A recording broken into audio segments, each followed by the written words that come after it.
This is GrantTalk, hosted by Libby Hyken, founder and CEO of GrantWatch and author of The Queen of Grants. Hi, I'm Libby Hyken, founder and CEO of GrantWatch.com, the author of The Queen of Grants, From Teacher to Grant Writer to CEO, and I am your host today on GrantTalk. And I'm so happy to be with you for our first segment of Business to Business, B2B. And I've chosen an expert in cybersecurity to join us today. I'm introducing you to Elliot Rosenfeld. He is the founder and CEO of NetIsUp, and they work with IT infrastructure, networking, and cybersecurity.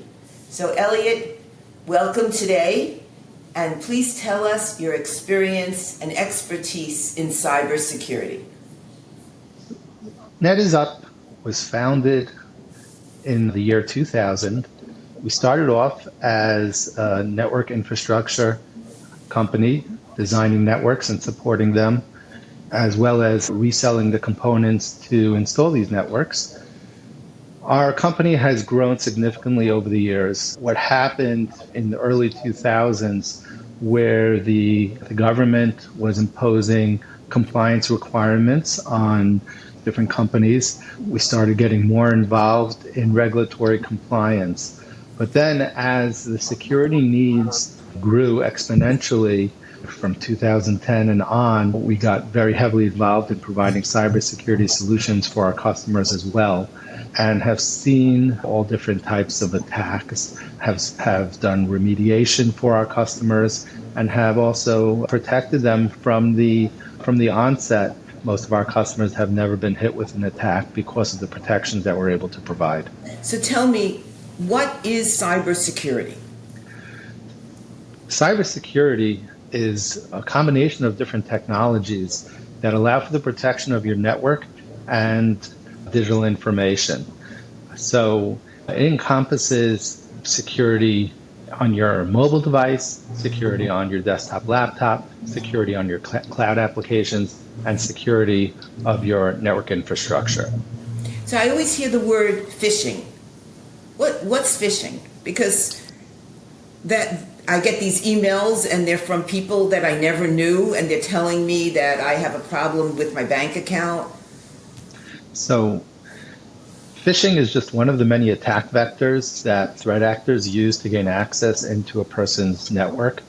So it could be a combination of trying to exfiltrate a password from a user to get them to sign into a site where either it's a fake site or they're somewhere in the middle intercepting information, and being able to get a user's name and password to an account that they're trying to get into. Sometimes phishing is just impersonating a user and trying to get them to wire money or send someone money in a hurry. Or we've also seen invoices that have been intercepted and the wiring information has been changed at the bottom of the invoice. So it is a loose term, but it encompasses many different types of attacks of trying to impersonate someone or something, some service, and gain information from the user that will give the attacker some financial benefit. You know, I when I was in the middle of purchasing some real estate, on the bottom of the wiring instructions, the lawyer said, "Don't send this wire until you call us on the phone." And I guess that's their way of letting people know to protect themselves, right?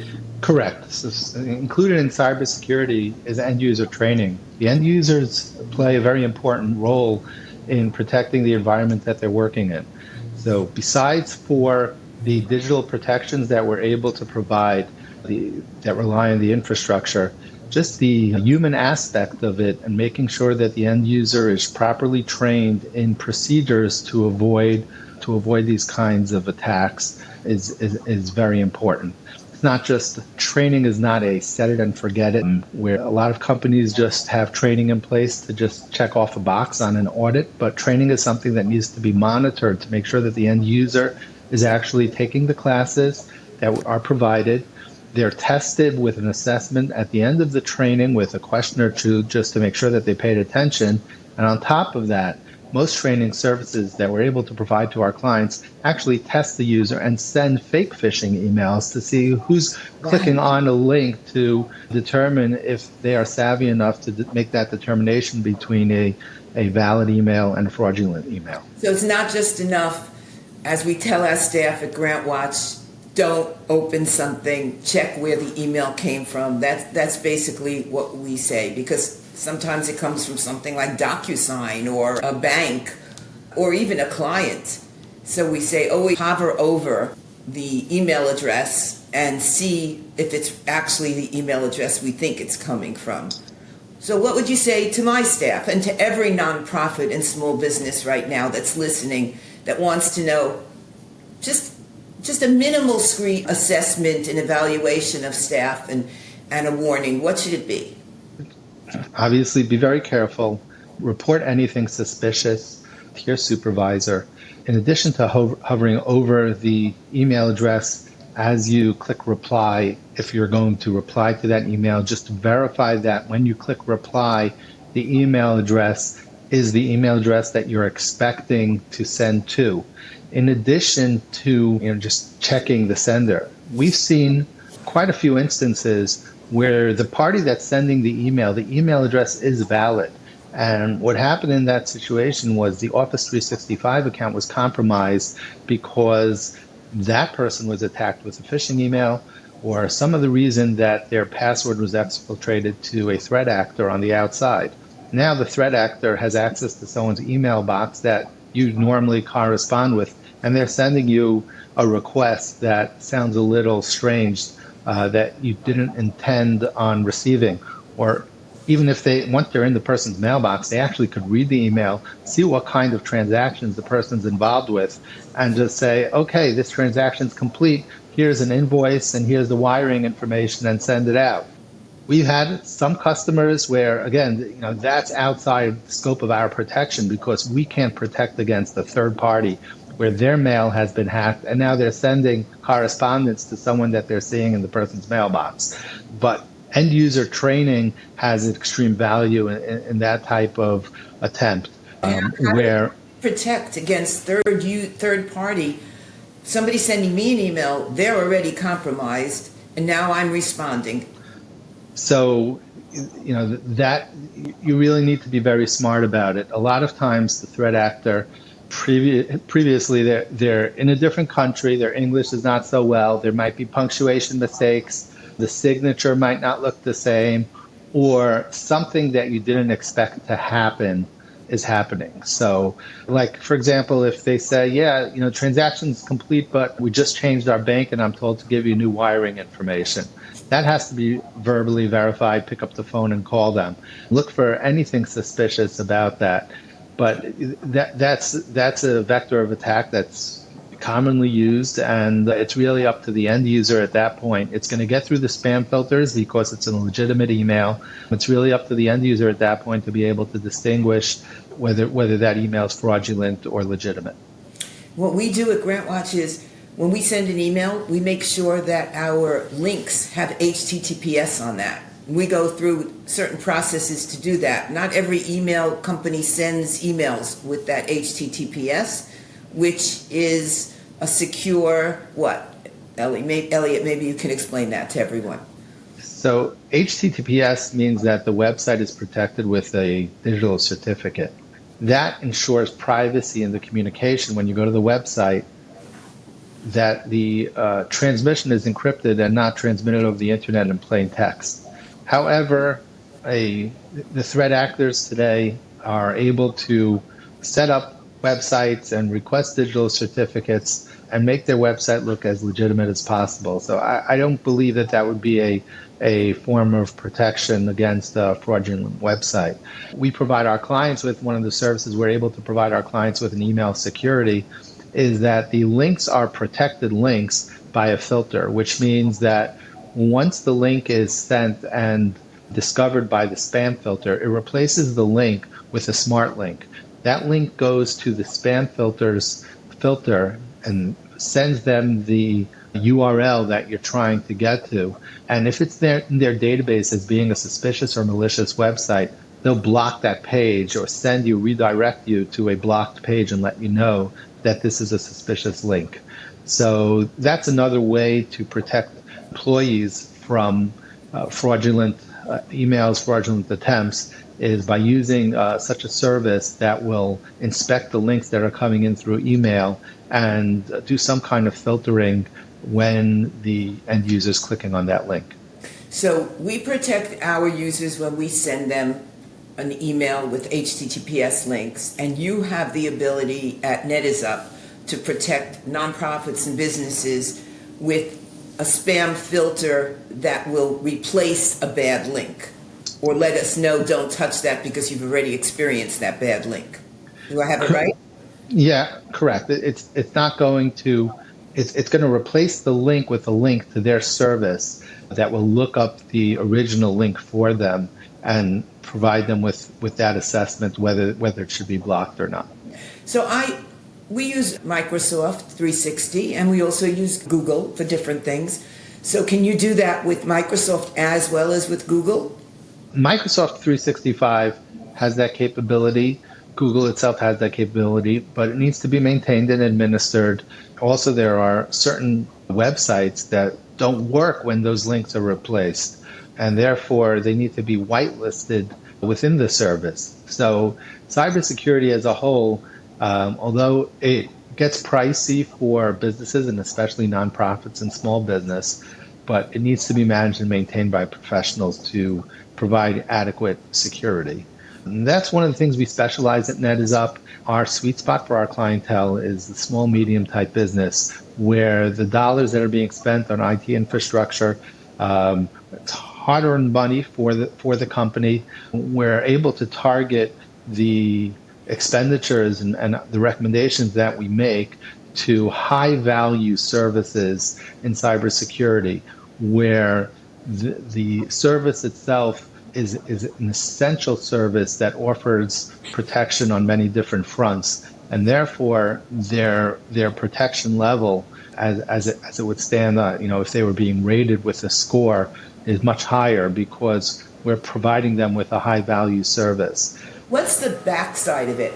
I mean, if they don't protect themselves, then you have the issue of ransomware, or people asking for ransom to get their information? Correct.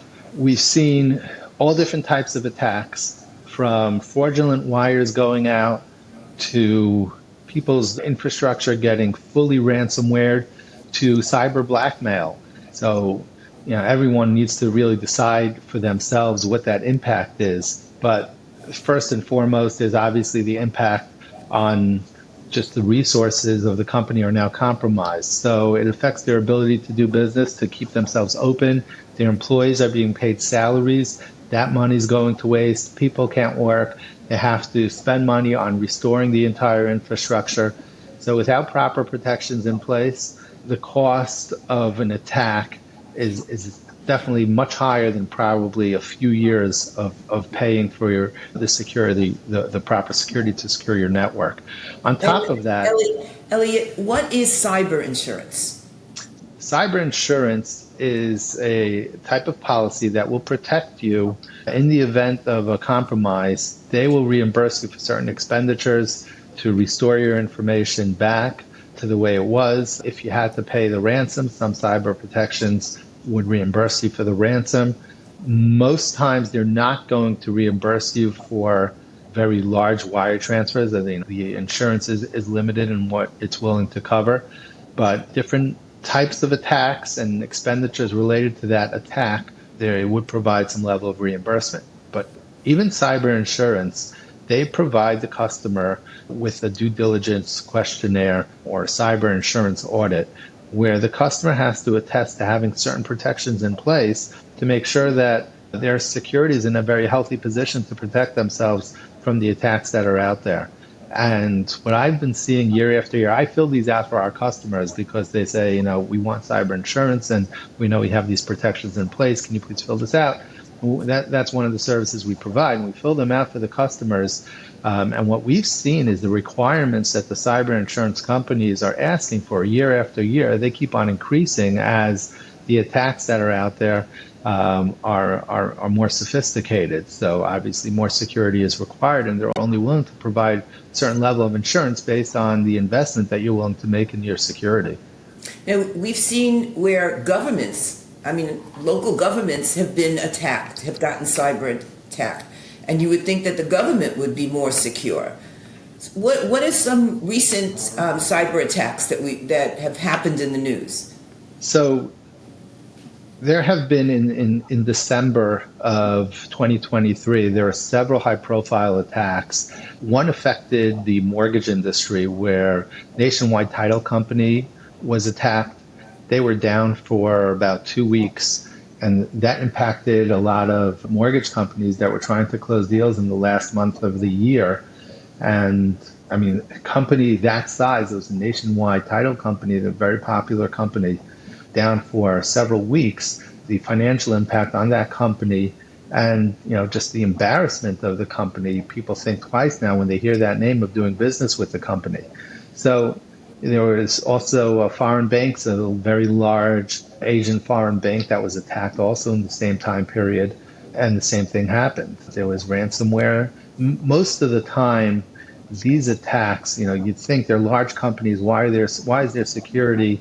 How they get in? That's what I'm right? asking. That's what everyone wants to know is how they got in. And sometimes it's a very simple that could have been prevented. Whether it's a vulnerable software that someone forgot about that wasn't patched and the vulnerability was publicly disclosed, someone gets in. When you're looking at protection of cybersecurity, the important thing to keep in mind is that it's not enough to say you do one thing, but you really have to do everything. For example, in a home, you lock your front doors and you have an alarm system on your front door. But most people are not thinking that an intruder is going to dig into the street and tunnel into their house or come through the roof. Your walls, you think, are your protection that is in place.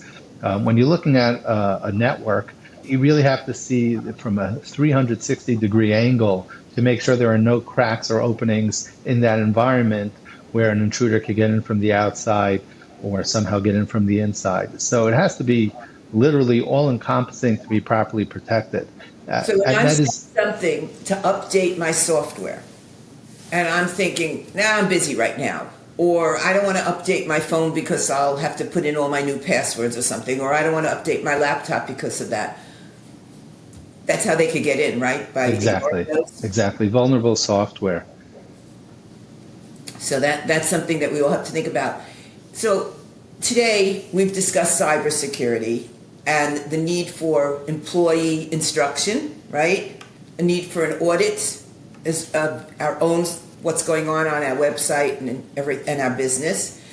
And we need to think about cyber insurance. Is that correct? Yes. Is there anything else that we should tell people today about cybersecurity? Be prepared to invest, but invest smartly. Don't spend money on something that has a low value service.